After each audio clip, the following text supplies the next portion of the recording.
Welcome to Tyrese Vlog! We are here in Manila to experience the new attraction, Ocean Park Aqua Adventure. Kung plano nyo ding dalhin ng mga kids nyo sa lugar na to, tutok lang dahil bibigyan namin kayo ng ideya sa mga dapat nyong malaman kung pupunta dito. Living life, every day, late at night, not okay. All I want, and I pray, all I need are some better days. Kung may sasakyan, ito ang kanilang parking rates. For cars, 50 pesos for first 3 hours, then 30 pesos for succeeding hours. 40 pesos flat rate naman for motorcycles. Bukas sila Monday to Friday from 10 a.m. to 6 p.m. at 9 a.m. to 6 p.m. tuwing weekends at holidays.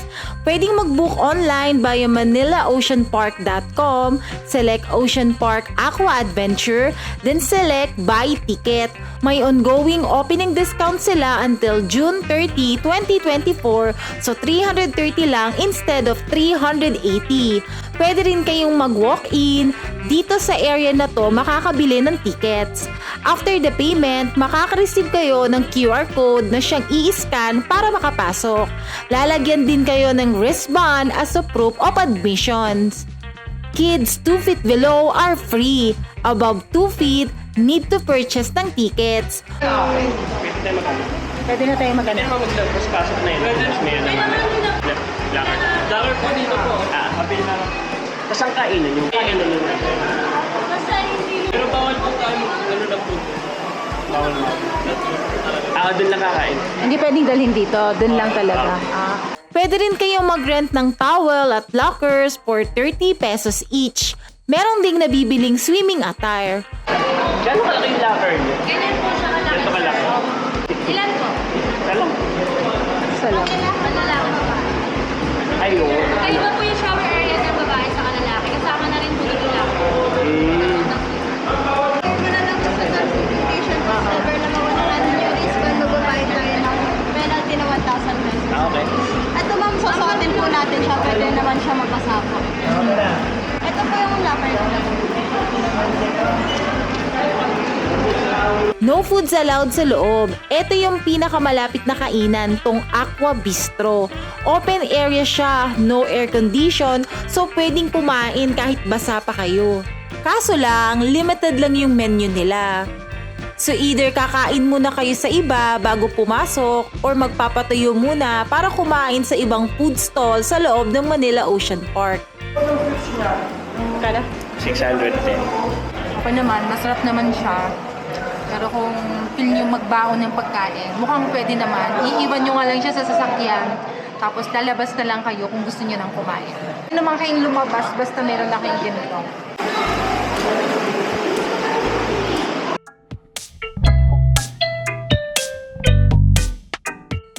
Ito naman yung papunta sa locker at shower room. So magkaiba yun sa male at sa female. To be honest, medyo mainit sa area, masikip din at medyo mahirap kumilos. Ganito yung itsura ng locker. Tapos ganito naman yung shower area. Ang concern lang namin, walang sabitan ng damit at lalagyan ng shampoo at sabon. Medyo alarming din yung madulas na sahig sa locker area. Kaya it's a must ang pagdadala ng aqua shoes. Maya't maya naman sila nagmamap saka naglalagay din ng pan. Since bago pa lang naman, may mga ongoing improvement pa sila for facilities. Tara, libot tayo sa loob ng Ocean Park Aqua Adventure!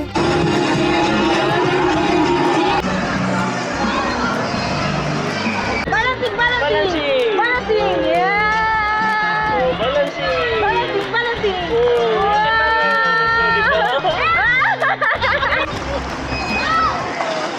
Oh,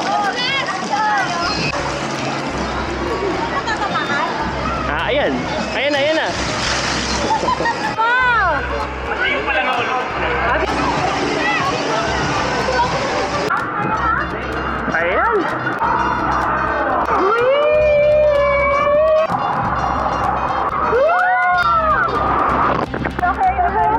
Happy? Happy?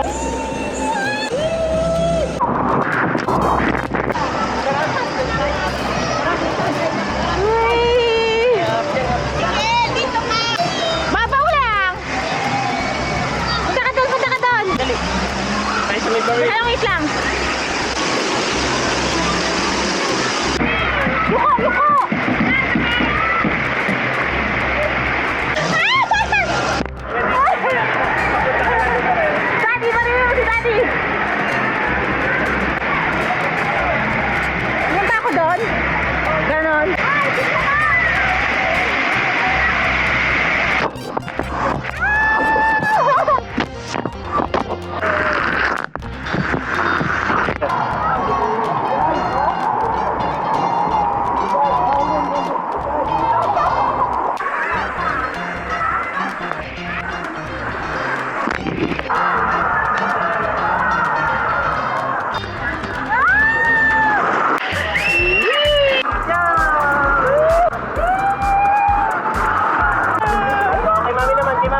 Ayun,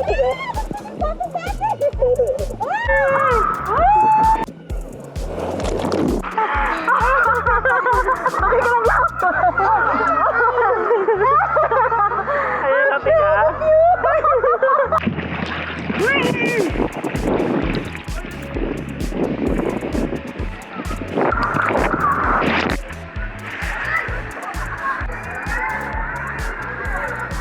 So, dadaan tayo sa bridge.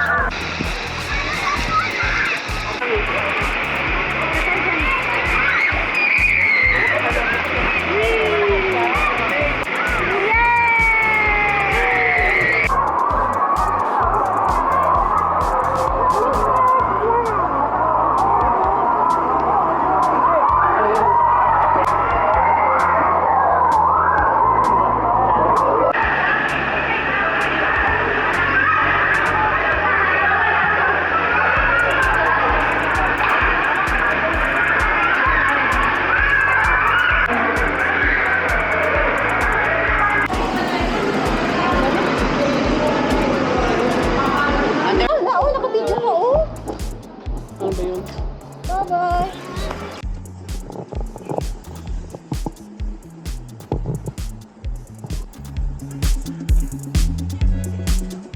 So nakalabas na kami ng Ocean Park Aqua Adventure. So dito na kami kumain sa labas. Kaya kami sa labas na kumain kasi ang parking doon sa area is per hour. So for 330 pesos, masasabi namin na worth it naman pumunta sa lugar kasi mag-enjoy talaga ang mga bata. Pati na din yung mga feeling bata. Sa lunch, yung pag magda-dine in kayo dun sa lunch, konti lang yung choices ng foods. I think sa rice meal, parang isa lang yata. Isang rice meal, tapos isang may sabaw na meal. Yun. Pero yung duration namin sa mismong park, parang 2 to 3 hours lang naman. So kung pupunta na lang kayo, siguro mas maigi na mag-lunch muna kayo. Kasi yung mga slide nila, kagandahan, pang bata talaga kasi mababaw lang yung tubig. Kaya yung mga slide kayang-kaya sa mga bata.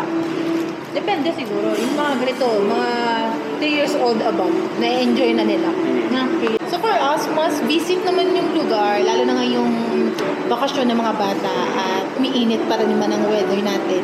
So visit nyo na! Sana nakatulong sa inyo ang video na to. Please don't forget to like and subscribe. Follow nyo na rin kami sa aming mga social media accounts. Thank you for watching. See you on our next